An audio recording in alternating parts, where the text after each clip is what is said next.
기도하고 시작하시겠습니다. 고마우신 아버지 하나님, 오늘 저희들 주님 앞에 모여서 주의 말씀을 함께 나눕니다. 이 시간 우리들의 마음속에 주의 말씀을 새겨주시고 이 말씀이 우리들의 삶 속에서 우리의 언어 속에서 기억나게 하시고 우리의 눈길 속에서 나타나게 하시고 우리의 손과 발걸음이 행하는 곳에서 일어나게 하여 주시옵소서. 부족한 종 오늘도 주님의 도구 되어서 주의 참된 진리를 전할 수 있도록 종의 입술에 주의 말씀을 채우시고 성령님 사용하여 주옵소서. 예수님의 이름으로 기도합니다. 아멘. 우리 마태복음 6장 우리 9절부터 13절까지 주기도문 내용 다시 한번 읽겠습니다. 마태복음 6장 9절부터 13절입니다. 다 같이 시작. 그러므로 너희는 이렇게 기도하라. 하늘에 계신 우리의 아버지여, 이름이 거룩히 여김을 받으시오며 나라가 임하시오며 뜻이 하늘에서 이루어진 것 같이 땅에서도 이루어집니다. 오늘 우리에게 일용할 양식을 주옵시고 우리가 우리에게 죄 지은 자를 사하여 준 것 같이 우리 죄를 사하여 주옵시고 우리를 시험에 들게 하지 마시옵고 다만 악에서 구하시옵소서. 나라와 권세와 영광이 아버지께 영원히 있사옵나이다. 아멘. 아멘. 네, 오늘은 10절까지 좀 다 마치도록 하겠습니다. 그래서 우리 주기도문 공부하면서 제가 이제 주기도문은 이제 전반부가 있고 후반부가 있다고 말씀드렸어요. 전반부에 세 가지가 나오죠. 첫 번째가 뭐였죠? 아버지. 그렇지. 아버지의 이름에 대한 이야기가 나오고 두 번째는 보면서 읽으시면 돼요. 나라가 나오고 세 번째는 뜻에 대한 이야기가 나오죠. 그 다음에 후반부는 또 세 가지가 나오는데 첫째는 양식에 대한 이야기가 나오고요. 그 다음에 두 번째는 용서에 대한 문제가 나오고요. 세 번째는 시험, 악에서의 구원에 대한 구원에 대한 이야기가 이렇게 나옵니다. 그래서 이렇게 전반부 후반부로 나누는데 전반부는 그래서 어떻게 보면 이제 막연하고 이상적인 것들, 하나님의 이름, 하나님의 나라, 하나님의 뜻 하니까 좀 그렇게 느껴지지만 사실은 이것은 우리의 내면 속에서 우리 안에서 일어나야 될 일입니다. 내면 안에서 일어나야 될 일이고요. 이것은 우리의 삶의 외형 속에서 삶의 모습이죠. 삶의 모습 속에서 나타나야 될 일입니다. 그래서 이것이 따로 둘로 나눠지는 이중적인 것이 아니라 이것만 더 귀하고 이건 덜 귀하고 뭐 이런 식으로 할 게 아니라 이것은 이 둘이 합쳐져서 하나다라는 말이에요. 그러니까 우리 하나님을 얘기할 때도 우리 삼위일체 하나님을 얘기하는데 하나님 아버지가 계시고 예수 그리스도가 계시고 성령님이 계시는데 우리가 이 세 부분을 가지고서 이것이 하나다라고 말씀하잖아요. 그러니까 하나님 아버지도 본 사람이 없어요. 성령님도 아무도 본 사람은 없어요. 그렇죠? 그러니까 아들만 보여요.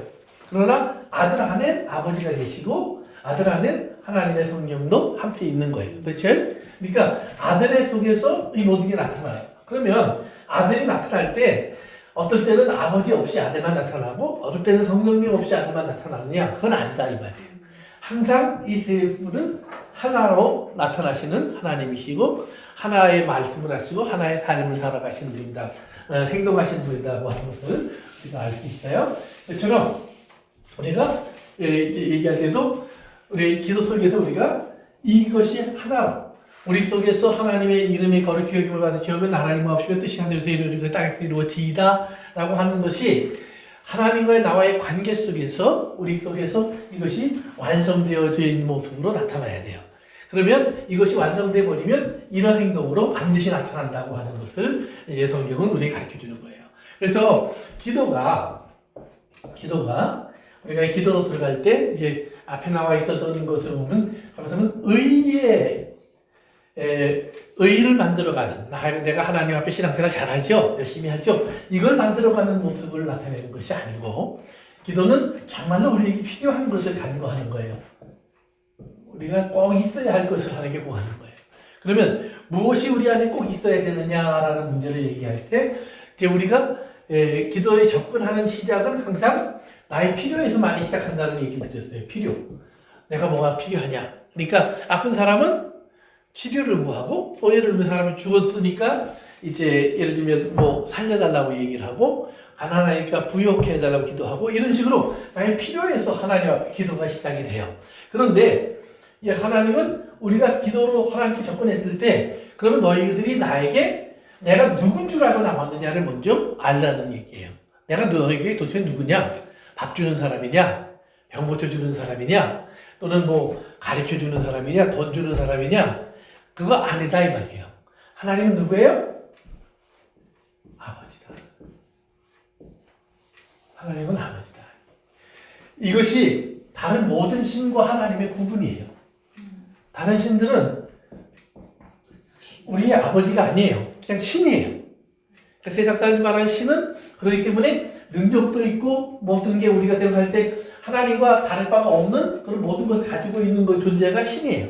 그런데 우리와 신의 관계를 우리가 만들려면 어떻게 해야 되냐면 우리의 정성이나 또는 노력이나 수고를 통해서 신을 내 편후로 만들어야 돼요. 신이 나를 기억하고 나를 돕고 나를 관심을 갖고 내가 원하는 것을 해줄 수 있는 분으로 바꿔야 돼요. 그렇게 거기에는 이런 것들이 굉장히 중요해요. 내가 그 신에게 무엇을 드리는가, 신에게 어떤 행동을 보이는가, 신이 기뻐할 어떤 모습을 나타내는가가 아주 중요해요. 그런데 하나님은 우리에게 아버지라고 하는 이름으로 우리에게 나타나시는 거예요. 그러면 아버지와 우리의 관계는 뭐냐면 내가 아버지를 택하는 것이 아니라 아버지가 나를 택하는 거예요. 시작이 완전히 달라요. 그러니까 우리가 여러 신 중에서 하나님을 택한 것이 아니라 하나님이 우리를 부르셨다 이 말이에요. 그러니까 이 다른 신들이 뭐 우리가 세상 사람들이 말하니까 있다고 해도 하나님과는 다르다는 말이에요. 그래서 그런데 이제 하나님이 그러면 이 신과 나를 비교해 보자 이 말이에요. 그러면 이 신들은 결국은 뭐예요? 우리가 그 모습을 만들어요. 네가. 그래서 나무를 깎아서 만들기도 하고 황금으로 꾸며 놓기도 하고 여러 가지 모양으로 우리가 만들어 놓고 또 신에 대한 어떤 설명을 하고 또 이야기를 만들어 가요. 그러나 하나님과 우리의 관계 속에서 보면 하나님이 침묵하면 우리는 하나님에 대해서 말할 것이 아무것도 없어져요. 그러나 하나님이 먼저 말씀하시면 그러니까 하나님이 먼저 나타내시면 우리는 하나님이 누군지를 알게 된다 이 말이에요. 그러니까 우리가 이제 가끔 양자로 어렸을 때 오신 분들에 대한 이야기를 들어보면 이제 그분들이 그런 얘기를 해요. 자기들이 어렸을 때는 자기가 누군지를 착각하고 살아온 거예요. 왜냐하면 자기 눈에 보이는 게 다 뭐예요? 자기와는 얼굴도 다르고 피부 색깔도 다른 그런 존재가 나의 어머니고 나의 아버지니까 자기도 그런 줄 알고 살아요. 그런데 어느 날 자기가 다르다는 걸 깨달아요. 그럼 다르다는 말은 뭐냐면 이분은 내 친아버지가 아니고 친어머니가 아니구나라는 사실이 깨달아지는 거예요. 그럼 그때부터 난 누구지? 이 방황이 시작돼요. 그러니까 우리가 아버지라고 알지 않고 신이라고 안다면 하나님은 우리와 달라도 괜찮아요. 그러나 하나님은 우리 아버지면 하나님은 우리와 하나여야 돼요. 하나여야 돼요. 그리고 한 걸음 더 나가서 우리보다 우리를 더 잘 아시는 분이 하나님이셔야 돼요. 그러니까 아이가 태어났는데 아이에게 필요한 것이 무엇인 줄을 아이가 결정하는 게 아니에요. 부모가 결정해요. 그 아이에게 교육이 필요하다, 양식이 필요하다, 의복이 필요하다, 쉴 곳이 필요하다, 잠이 필요하다, 이 모든 걸 결정을 누가 해요? 다 부모가 하는 거예요. 왜냐하면 그것이 아이가 알고 있는 대로 아이를 내버려두면 아이는 어떻게 돼요? 결과는 죽겠죠. 예, 뭐 첫째는 죽을 거고, 그다음에 죽지 않고 산다고 해도 자기가 산다고 해도 사람 같지 않은 삶을 살 거예요. 그렇겠죠? 그러나 아버지의 뜻대로 하면 아버지와 같은 자를 만들어내요. 아버지의 뜻대로 하면 아버지와 같은 자를 만들어내요. 그러면 하나님이 우리를 보실 때 이제 우리를 만들어 가시는데 우리에게 필요를 결정하시는데 하나님이 뭐예요? 우리를 하나님처럼 만드는 하나님의 사람으로 만드는 결정을 하신 거예요. 그런데 우리는 자꾸 뭐예요? 하나님이 아버지가 아닌 사람으로서의 삶을 자꾸 하나님께 구하는 거예요. 그러니까 여기에서 충돌이 일어나요. 그러면 하나님이 가끔 가다가 그걸 양보해 주시느냐? 아니에요. 하나님은 절대로 양보하지 않아요. 하나님 우리가 그걸 원치 않으면 하나님 우리가 원치 않은 곳으로 가도록 내버려 두시는 것뿐이에요. 그럼 우리가 원치 않은 곳에서 가서 우리가 쭉 살다가 느끼는 건 뭐냐 하면 결국은 제가 이 탕자의 비유를 자주 얘기하는데 탕자가 돼지 우리 속에 들어가서 돼지를 먹이고 돼지를 키우다가 깨닫는 것이 있어요. 돼지는 주인이 있어요. 주인이 있으니까 돼지에게 먹이를 주는 나를 고용을 해서 돼지에게 먹이를 줘요. 그런데 나는 뭐예요? 나는 주인이 없어요. 아니 물론 주인이 있으니까 나에게 일을 시키겠죠? 그러나 내가 일을 제대로 안 해요. 그러면 어떡할까요, 주인이? 그렇죠. 갖다 버리겠죠. 예, 저놈 뭐 밥값도 못하는 놈이니까 굶어 죽여라. 또는 내다 버려라. 그리고 다른 사람 갖다 세워놓을 거예요. 그러니까 나는 replaceable이에요. 갖다 버리는 거예요. 그러나 하나님과의 관계 속에서 저가 깨달은 건 뭐냐면 아버지의 집에는 뭐가 달라요. 그래서 아버지 집으로 돌아와 봤는데 돌아와 보니까 깨닫는 것이 있어요. 자기는 아버지에게는 특별한 존재예요. 자기가 생각하던 그런 존재가 아니에요. 그러니까 자기의 가치가 전혀 달라져요. 그러니까 그것은 자기가 뭘 잘해서 의로워서 또 열심히 해서 똑똑해서가 아니에요. 그냥 마치 갓난아이가 태어난 것처럼 탕자가 돌아가는데 아버지는 이 아이에게 필요한 모든 것을 갖고 있고 준비되어 있고 주실 수 있는 그런 아버지로 거기 계시다 이 말이에요. 그 아버지는 바꾼 게 없는 거예요. 탕자가 바뀐 거예요. 그래서 비로소 탕자는 아버지를 알아요. 아, 내가 아버지의 아들이구나. 그러니까 아버지는 나를 아버지로 만들려고 하는구나. 아버지의 사랑, 아버지를 닮은 자, 아버지의 성품, 아버지의 인격을 가진 자로 나를 만들어 가시는구나 이거예요. 그러니까 신앙생활 속에서 우리가 그래서 예수를 믿으면 항상 깨달으셔야 되는 게 그거예요. 우리는 이 신을 섬기는 게 아니에요. 우리는 아버지를 항상 부르는 거예요. 그러니까 하늘에 계신 우리 아버지요라고 우리가 기도를 시작할 때 이 부름이 중요한 것은 꼭 그러니까 하늘에 계신 우리 아버지요라고 시작하지 않아도 괜찮아요. 그냥 밥 줘요. 그냥 급하면 아버지 저기 가는데 그냥 아버지 이렇게 부르기도 해도 돼요. 뭐 하늘에 계시다 빼도 괜찮아. 상관없다는 말이에요. 또는 그 아버지라는 이름도 안 부르고 급하게 와서 나 돈 좀 줘요. 그럼 아버지가 보고 내가 자식이면 도대체 왜 뭐 급한데 뭐 필요한 일이 뭐가 있나?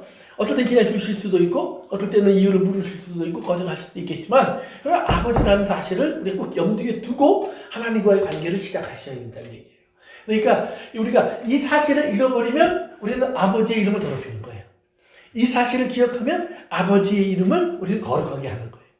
이걸 기억합니다. 그러니까 아버지의 이름을 거룩하게 하옵시고 했을 때 거룩하게 만든다는 것 자체가 뭔가 특별한 일을 하는 게 아니에요. 하나님이 내 아버지라는 사실을 인정하고 그대로 사셔야 되는 거예요. 그러니까 우리 한번 에스겔서 한번 가보세요. 에스겔서 36장. 에스겔서 36장.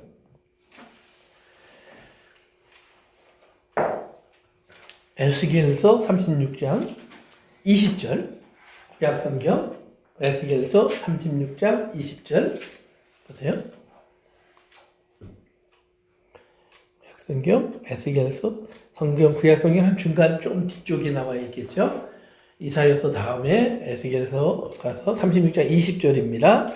한번 같이 읽어볼까요? 시작. 그들이 이른바 그 여러 나라에서 내 거룩한 이름이 그들로 말미암아 더러워졌나니 곧 사람들이 그들을 가리켜 이르기를 이들은 여호와의 백성이라도 여호와의 땅에서 떠난 자라 하였습니다. 그 말은 뭐냐면 이스라엘이 하나님의 인도 속에서 애굽에서 나와서 가나안 땅에 들어왔어요. 그래서 거기서 나라를 만들어서 잘 살았어요. 그러다가 그들이 결국은 하나님을 떠나요. 우상을 섬겨요. 그러니까 하나님은 우상을 섬기는 그들에게 여러 번 그들이 돌아올 것을 재촉하셨지만 돌아오지 않으니까 하나님이 바벨론, 아스리아 이런 나라를 보내서 이스라엘을 파괴하고 그들을 포로로 잡아갔어요. 그러니까 그 얘기를 하는 거예요. 그들이 이른바, 그러니까 그들이 끌려가서 도착한 곳에서 이 말이에요.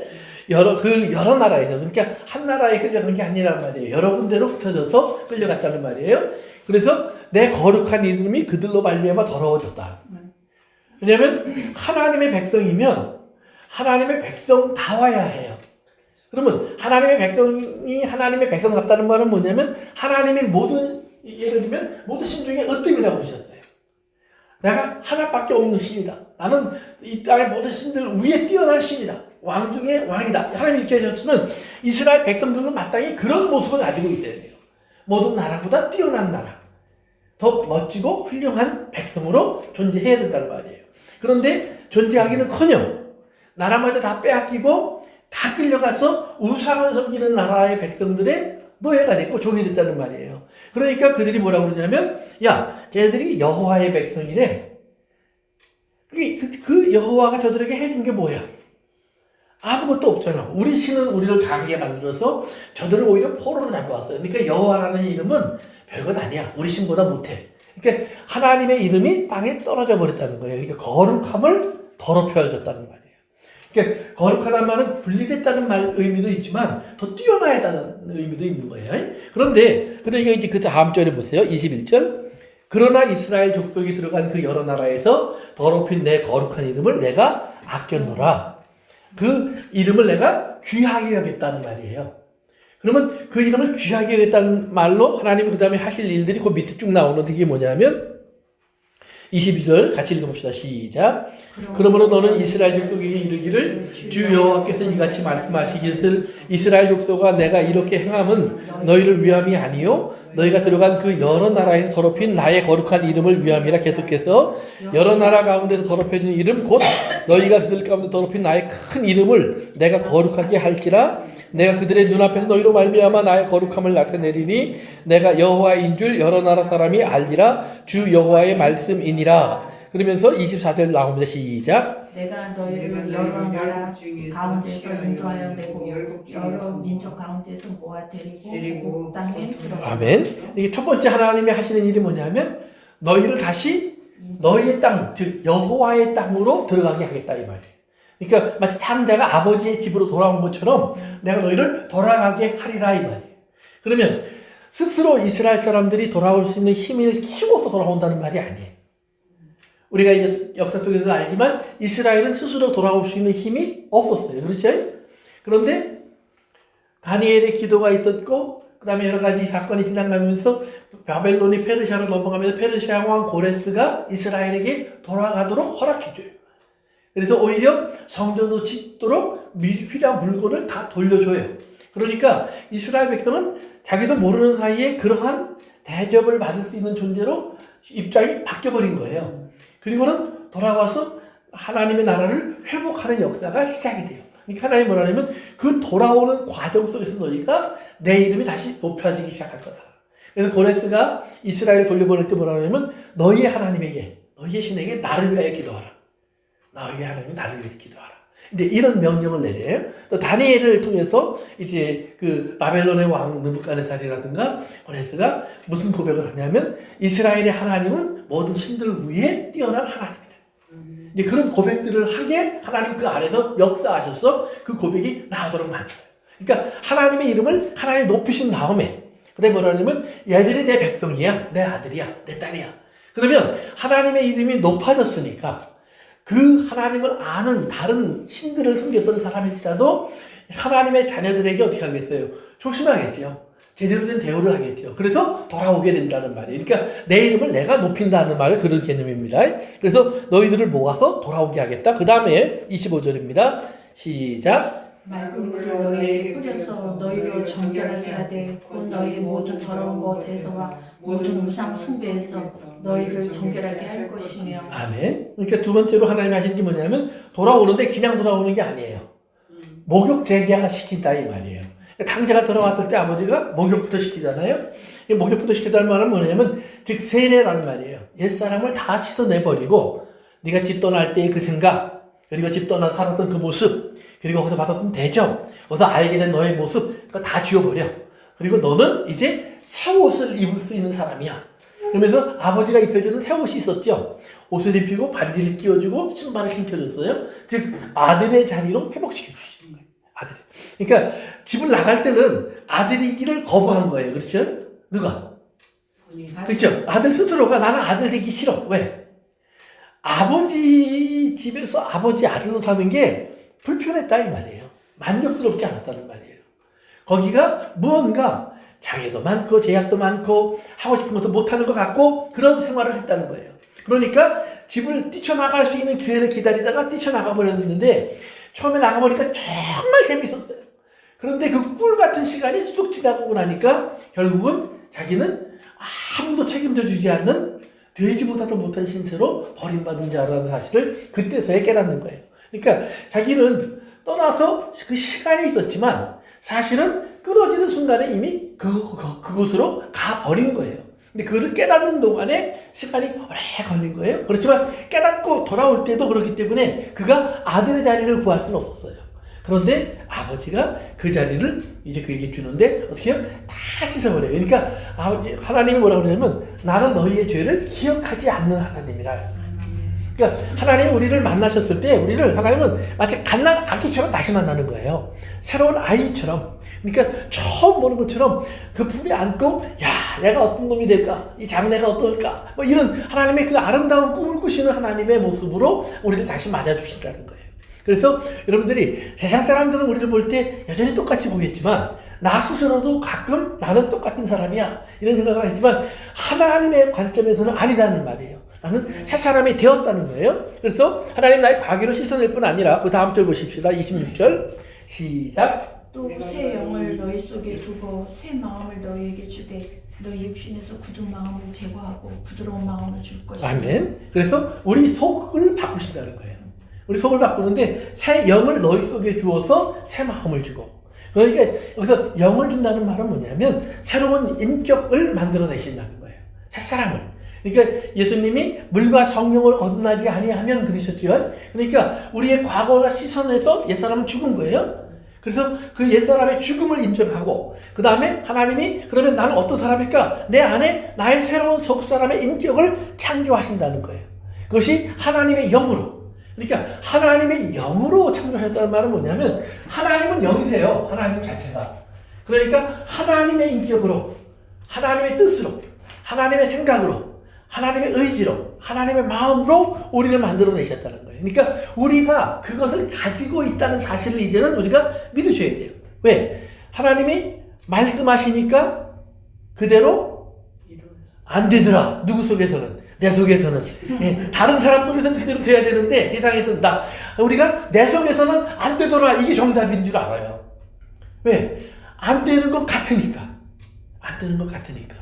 그러나 꼭 깨달으셔야 돼요. 이미 된 거예요. 우리가 보세요. 오늘도 이제 차 타고 오면서 뭐 시민권 얘기를 우리 집사님하고 조금 했었는데 여러분들이 한국에 살다 미국에 와서 살다 보면 이제 시간이 지나면 이제 시민권을 얻을 수가 있어요. 그래서 시민권을 받았어요. 그러면 식성이 변해요? 뭐 갑자기 영어가 잘 돼요? 아니면 뭐 내 생각하는 것이 미국 사람처럼 서양화돼요? 아니에요. 똑같아요. 그런데 분명히 나는 바뀌었어요. 내 소속 자체가 바뀐 거예요. 그러니까 나는 내가 아무리 한국에도 가까워도 나는 더 이상 한국 사람이 아니라 미국 사람이에요. 그러니까 미국의 사람들이 이거 시민권 받을 때 그런 질문을 할 때도 있어요. 한국하고 미국하고 전쟁하면 넌 어느 편에 쓸래? 한국. 그러면 시민권? 땡! 땡이에요, 땡! 이거 거짓말 한 거예요. 시민권 받을 때 거짓말 한 사람은요, 나중에라도 발견되면 취소당해요. 진짜예요? 시민권 받을 때 거짓말 한 사람은 나중에 이 서류상이나 잘못된 것이 밝혀지면 그 서류 자체가 뭐예요? 그건 잘못 만들어진 거니까 다 취소돼요. 그러니까 우리가 지금 땡 조심하셔야 돼요. 조심하셔야 돼요. 그러니까 우리도 모르는 사이에 우리는 내가 자꾸 옛사람이 생각하는데 아니에요. 한국에서도 여러분들을 한국 사람으로 취급하지 않아요. 여러분들이 예를 들면 아프리카에 여행을 갔다 문제가 생겼어요. 근데 보니까 한국 대사관이 옆에 있네? 막 쫓아가서 도와주세요. 그래요. 그러니까 한국말을 잘하니까 한국 사람들이, 대사관 직원들이, 아이고, 뭐, 어디 사시는 분이에요? 미국에 사는데, 그럼 영주권자세요? 아니, 시민권자인데요? 아이, 그럼 미국 대사관으로 가셔야지. 왜 일로 오셨어요? 모른다는 말이에요. 상관이 없다는 말이에요. 그러니까 우리가 세상은 우리를 그렇게 알아요. 그런데 나만 내가 여전히 한국 사람인 줄 알고 사는 것은 큰 불행이에요. 우리는 나를 자꾸 미국 사람이 되었다는 것을 인정하고 그렇게 사는 훈련을 자꾸 해서 나를 바꾸셔야 돼요. 그러면 이게 훈련이 바뀌어지면 어느 날인가부터 한국말 어려워요. 이렇게 자꾸 바뀌어진다 이 말이에요. 그러니까 이런 변화가 우리 속에서 일어났다는 사실을 이제는 뭐예요? 나의 삶의 훈련을 통해서 만들어내셔야 되는 거예요. 이것이 우리가 하나님께 기도하는 큰 이유 중에 하나예요. 내가 바뀌어지지 않는 나의 옛 모습을 가지고 이것이 어쩔 수 없어가 아니라 이것 때문에 우리 골방으로 들어가는 거예요. 그러니까 골방으로 들어가는 이유 중에 하나는 기도를 왜 골방에서 하라는 말은 뭐냐면 하나님만이 아시는 나의 문제가 있어요. 나도 하나님에게만 말해야 되는 나와 하나님 관계 속에서의 이런 고질병 같은 게 있어요. 이 바뀌지 않는 나를 자꾸 하나님께 하나님 바뀌어줘야 되는데 안 바뀌어져요. 하나님의 영으로 내 마음을 감동하시고 씻어내시고 새롭게 하셔서 여기 보니까 굳은 마음은 제하여 버리고 부드러운 마음을 준다고 그랬는데 굳은 마음은 뭐냐면 돌 같은 마음이에요. 돌덩어리를 이 마음에 여러분들이 이렇게 한국 사람들이 한이 많다고 그러잖아요. 여기 뭐예요? 돌덩어리 이만하게 바위 덩어리 이만하게 하나 탁 걸려 있다고요. 근데 한게 보니까 하나님이 그 돌덩어리를 제하시고 뭘 줘요? 부드러운 마음은 살이에요. 살. 플래시. 살, 보들보들한 살을 내 안에 주신다는 말이에요. 그러면 보들보들한 살이 되면 어떻게 되느냐? 그러면 그 살이 된 보들보들한 살에는요, 하나님의 사랑이 그대로 박혀요. 돌에는 박히지 않아요. 막 하나님의 억지로 써야 되는데 쓴 것도 우리가 갖다 지워버려요. 세월이 지나가면서 낡아버려요.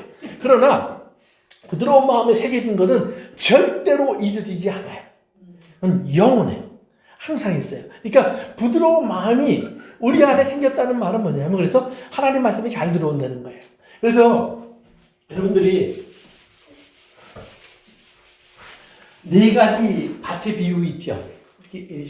마태복음 13장에 우리가 공부했었으니까 혹시 기억이 안 나는 사람 다시 한번 들으시면 돼요. 여기 보면 네 가지 밭이 있는데 네 가지 밭이 첫째는 뭐예요? 말씀을 들었는데 길가에 떨어졌어요. 그래서 새가 와서 집어가니까 내가 들었는지도 몰라요. 두 번째는 돌짝밭에 떨어졌어요. 처음에는 할렐루야 하면 그랬는데 조금 어려운 일 오면 하나님하고 딴 데가 없나 이렇게 딴 걸 찾는다 이 말이에요. 세 번째는 그래도 내가 믿음의 생활을 해야지. 그런데 쭉 자라다 보니까 자꾸 가시가 생겨요. 가시를 뭐라고 성경은 얘기했냐면 유혹이라고 그랬어요. 유혹, 시험, 탐심. 그러니까 내가 탐내고 이렇게 쫓아가고 싶은 것들이 내 주변에 많아지면서 그것이 나를 찔려서 열매를 맺지 못하게 해요. 그런데 좋은 밭은 뭐예요? 옥토. 옥토는 뭐예요? 열매를 맺히는 거예요. 그런데 이 좋은 밭에 대한 의미를 여러분들이 제가 이제 설명도 했었는데 좋은 밭에 대한 의미를 여러분 잘 알아야 돼요. 좋은 밭은 돌이 없는 밭도 아니에요. 가시가 없는 밭도 아니에요. 길가가 아닌 것도 아니에요. 좋은 밭은 좋은 열매가 매달려 있으면 좋은 밭이에요. 사과밭은 뭐예요? 근데 좋은 밭을 만들어야 잘 생각하세요. 사과밭은 뭐예요? 사과밭이죠. 사과가 달리니까 사과밭이에요. 내가 사과를 심었는데 하나도 안 열려. 몇 년이 가도 안 열려. 그러면 뭐예요? 헛농사진 거죠? 그건 사과밭이라고 부르지 않아요. 그거 다 뽑아버려야 돼. 마찬가지예요. 좋은 밭은 좋은 열매가 맺혀지기 때문에 좋은 밭이에요. 그래서 100배, 60배, 30배가 맺혀진다고 그래요. 근데 지난주에 얘기처럼 좋은 밭은 그러면 좋은 밭을 만들어야 될 거 아닙니까? 그러는데 좋은 열매가 맺혀지기 위해서 좋은 밭을 만드는 건 누가 하는 거예요? 농부. 그건 농부가 하는 거예요. 하나님이. 내가 내 밭을 만들어가는 게 아니에요. 그러면 내가 하나님이 내 안에 들어와서 좋은 밭을 만들기 위해서 성경 뭐냐면 영접하라 그래요. 영접하라. 예수님을 나의 주님으로 맞으면 끝이에요. 그러면 그걸 우리는 영접한다고 그러는데 예수님은 그걸 뭐라고 표현하냐면 하늘에서 좋은 것을 다 버리고 땅으로 가서 우리의 종이 되어 우리 안에서 죽기까지 순종하셨다 그래요. 그러니까 우리 입장에서는 예수님을 영접한 거예요. 내 딴에는. 근데 예수님의 입장에서 보니까 아니에요. 죽었어요. 내 안에 들어오시면서. 나와 같이 하면서. 그래서 예수님 뭐냐면 하늘의 밀알이 땅에 떨어져 썩지 아니하면. 그러니까 예수님은 썩어졌다는 말이에요. 누구 안에서? 내 안에서. 그러니까 우리 안에서 예수님이 썩어지시면 좋은 맛이에요. 그런데 우리 안에서 예수님이 아니요. 바리새인들이 예수님 대접하는 것처럼 상체를 놓고 맛있는 거 드세요. 아니에요. 그 바리새인에게 예수님 뭐라 하냐면 너는 나를 위해서 발 닦을 물도 안 줬어. 기름 한 방울도 안 발라줬어. 이게 바리새인이에요. 바리새인은 너 스스로 좋은 밭이 돼 이 말이에요. 근데 밭이 스스로 좋은 밭이 될 수 있어요? 없어요. 밭은 흙이에요, 흙. 흙은 뭐예요? 빚어가는 분이 필요한 거예요. 빚어가는 분이. 빚으시는 이는 하나님이에요. 그러니까 좋은 밭의 주인은 하나님이에요. 좋은 밭을 만드실 수 있는 분도 하나님이에요. 그러면 그 좋은 밭을 얻기는 하나님이 예수 그리스도가 심겨진 사람은 다 좋은 밭이에요. 그렇기 때문에 이걸 우리가 깨달아야 돼요. 이게 안 깨달아지면 좋은 밭이 되려고 무지 애를 써요. 그런데 아무리 애를 써도 뭐예요? 돌짝밭일 뿐이고 가시덤불일 뿐이고 그리고 길가일 뿐이에요. 예수님이 내 안에 들어오셔서 나를 지배하셔야 돼요. 그게 나라예요. 나라의 임하옵시오가 다른 게 아니에요. 그러니까 하나님의 나라가 내게 임했다는 말은 하나님이 나를 다스리신다는 말이에요. 내가 어딘가 미국 이런 이민 가는 데서 딱 들어간 게 아니라 하나님이 나를 다스리는 사람이 되었다는 말이에요. 내 인생의 변화가 오늘부터 나는 하나님이 나를 다스리고 계셔. 그렇다고 해서 제가 말씀드렸처럼 한국에서는 일 안 하고 먹고 살았는데 미국에서는 열심히 일해야 되는 사람들도 있어요. 한국에서는 부자로 대접받았는데 미국에서는 저 밑바닥에 가서 해야 될 분도 있어요. 제가 아는 어떤 분은 얘기를 들어보니까 그분은 스타예요, 스타. 군대에서 장군이에요. 그러니까 뭐 세상에 뭐 문제가 없잖아요. 근데 제대를 했는데 미국으로 이민을 오셨어요. 와서 보니까 할 일이 아무것도 없어. 왜? 옛날에는 앉아서 명령 하나만 하면 막 부대가 움직였는데 아무리 불러도 와서 있어 하고 물어보는 사람도 없고 밥 갖다 주는 사람도 없고 운전해 주는 사람도 없어요. 운전 배우고 다 했어요. 그래서 이제 좀 제대로 된 직장을 알아보려고 하니까 아무도 써주지도 않아요. 나이도 있지, 영어도 못하지, 뭐 안 써줘요. 할 수 없이 가장 밑바닥 일을 해요. 가장 밑바닥이 화장실 청소 이런 일을 시작했어요. 그러니까 누가 와서 과거에 한국에서 어떠셨어요? 그러면 절대 대답을 안 해요. 왜? 자기가 장군이었는데 지금 이거 닦고 있으니까 창피해서 말을 못해요. 그것이 그 사람에게 얼마나 그러면 그 사람은 평생 내가 왜 미국으로 왔을까? 이러고 살 거예요. 내가 왜 미국으로 왔을까? 그런데 반대로 생각해 보세요. 한국에서 참 밑바닥에 내가 살고 있었는데 그 밑바닥에서 아무리 벗어나고 발버둥쳐도 벗어날 수가 없었어요. 근데 미국에 가서 똑같은 일을 하는데 어이구 수입이 몇 배가 돼요. 똑같은 일을 하는데 한국에서는 집을 구하기도 힘들었는데 지금 여기서는 제법 좋은 집을 만들 수도 있어요. 아이들을 대학에 보낼 수도 있어요. 그리고 그 애네들에게 새로운 꿈을 심어줄 수도 있어요. 그러니까 그런 부모는 자기가 어떤 일을 해도 자녀들에게 떳떳하고 그리고 자신 있게 말할 수 있어요. 그들의 성공 뒤에 나의 희생이 값 있는 희생이 될 수도 있어요. 그러니까 우리가 주님 앞에서 우리가 누구에게 통치를 받느냐는 것을 우리 잘 알아야 돼요. 우리가 하나님의 통치를 받는 사람은 내가 낮아지는 것이 두렵지 않아요. 왜 안 두려우냐면 나의 낮아진다는 말은 뭐냐면 누군가를 높이는 거예요. 누군가를 높이는 거예요. 누군가를 높이기 위해서 낮아지는 것은 의미가 있는 거예요. 그런데 굴복하는 사람이 있죠. 눌리는 사람, 어쩔 수 막 짓밟히는 사람. 그런 사람들은 지렁이 밟으면 꿈틀한다는 생각밖에 안 해요. 그러나 내가 정말로 내 자녀의 장래를 높이고 또 나의 주님을 높이고 이런 믿음으로 무언가를 하려고 하는 사람은 자기 낮아지는 것이 남들이 볼 때에는 미련하고 어리석고 바보 같은 일일지라도 아니 이것이 저에게 유익하다면 얼마든지 할 수 있는 거예요. 얼마든지. 나는 이거보다 더한 일도 할 수 있는 거예요. 그러니까 우리 주 예수님께서 왜 이 땅으로 내려오셔서 그렇게 낮아지실 수 있었느냐? 그 낮아지면 뭐예요? 우리의 존귀함이 돼요. 우리의 영광이 돼요. 그러니까 하나님이 더럽혀진 나의 이름을 내가 귀히 여겨서 너희를 데리고 나왔다 그럴 때 우리는 생각하기를 하나님이 힘을 빡 써갖고 너희 내놔 안 내면 죽어. 우리 과거에 구약에서 그렇게 하셨어요. 근데 신약에서 우리가 이것을 신약으로 적용시켜보면서 깨닫는 것이 있어요. 하나님이 애굽에서 이스라엘을 하나님의 능력으로 끄집어내셨는데 10가지 재앙으로 이스라엘이 정말 거기서 나왔어요? 아니요, 안 나왔어요. 왜 안 나왔어요? 이스라엘은 광야 지나 내내 불평했어요. 가나안 땅에 들어와서도 계속해서 불평했어요. 그리고 결국 다시 나라를 뺏겼어요. 뺏기고 나서 다시 끌려가서야 그들은 비로소 우리가 하나님을 떠났구나. 하나님 떠나니까 나는 아무것도 아니네. 하나님 다시 부르니까 돌아가려고 하는데 자격이 없음을 알아요? 하나님 씻어서 거룩하게 하시고 새롭게 하시고 존귀하게 하셔서 하나님 돌려보내셨어요?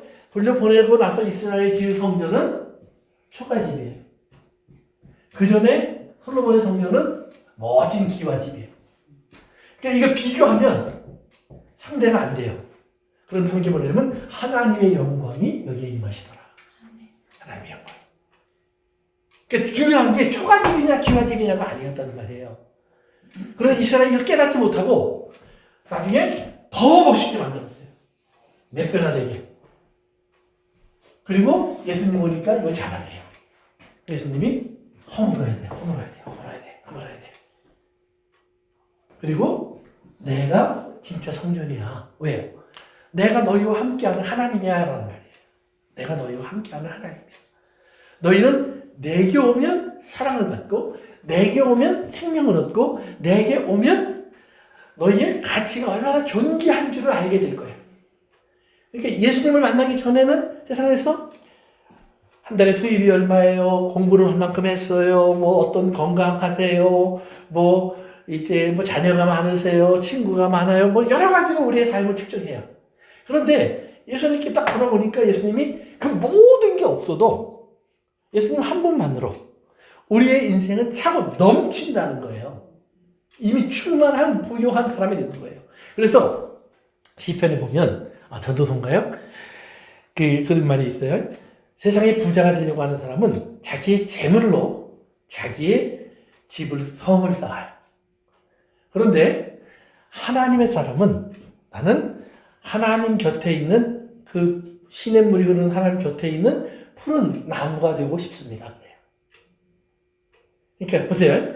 세상 사람들은 물질을 가지고 자기의 집을 짓고 큰 것을 이루기를 원해요. 그런데 하나님의 사람은 시편 1편에서도 마찬가지지만 우리가 시냇물가에 심기운 나무가 되고 싶습니다. 그러는 거예요. 그러면 그 나무는 큰 집을 지을 필요가 있어요? 없어요?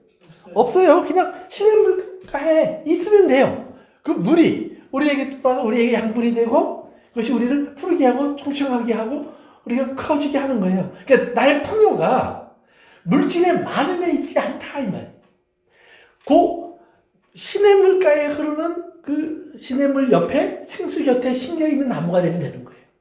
그러니까 생명나무는 그래서 다른 게 아니에요. 우리 요한계시록에 보면 생명수가 흐르고 시냇물가에 생명나무가 있어요. 그러니까 오늘 생명나무에 시냇물이 흐르고 있는 생명시냇물이 흐르고 있는데 거기에 심겨진 여러분 한 사람 한 사람이 생명나무예요.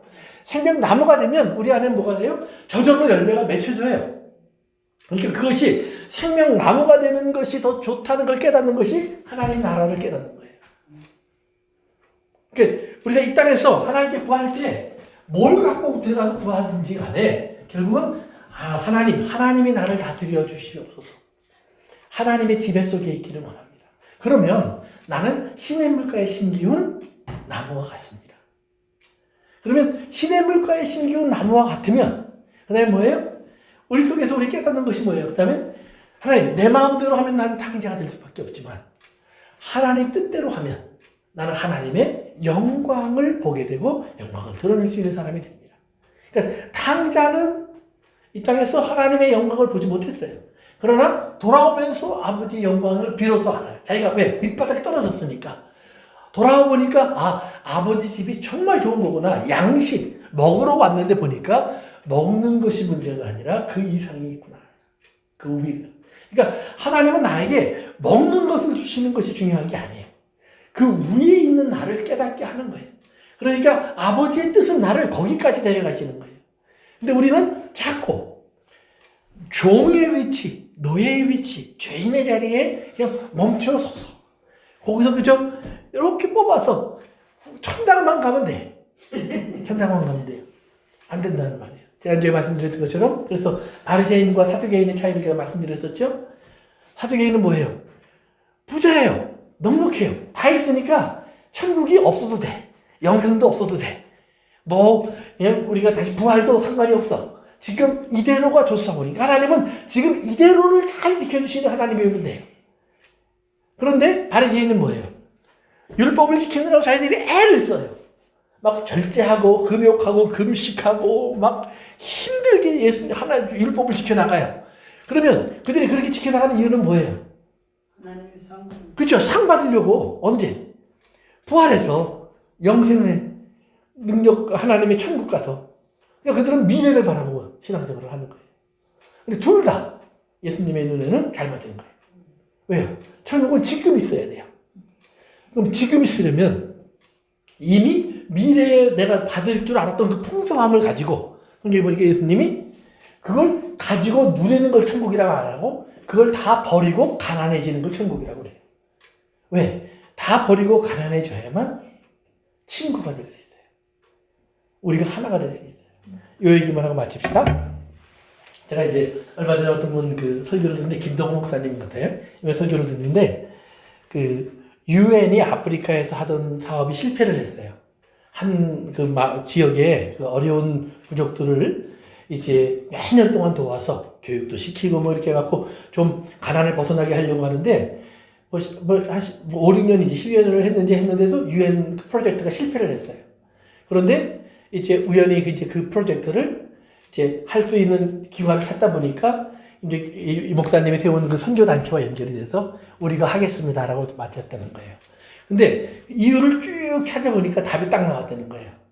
그 답이 뭐냐면, 유엔은 그들을 돕는데 어떻게 도왔냐면, 그 마을은 전기도 없고 상수도 없고 하수도도 없어요.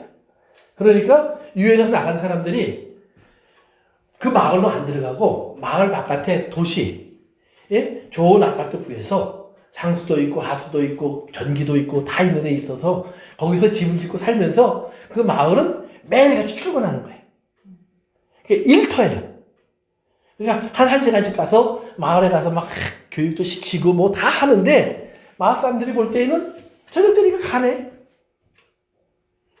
우리는 여전히 불 없는 저기 전기불이 있고, 우리는 여전히 상수도 없는 저기는 물 마시고, 우리는 하수도가 없는 저기는 하수도실 다 있고, 우리는 배고픈데 저기는 배부르고. 다른 거예요.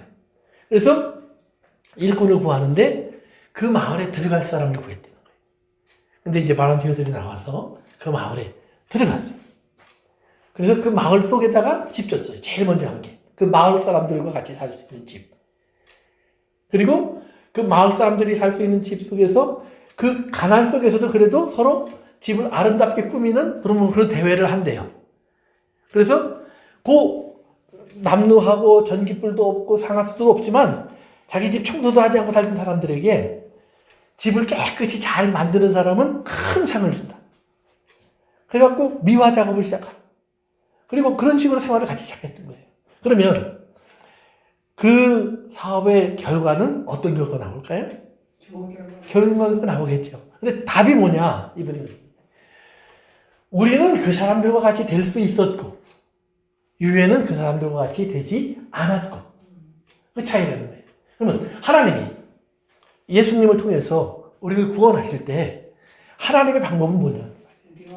그러니까 우리와 같이 되시는 거지. 야, 너희들이 일로만 와.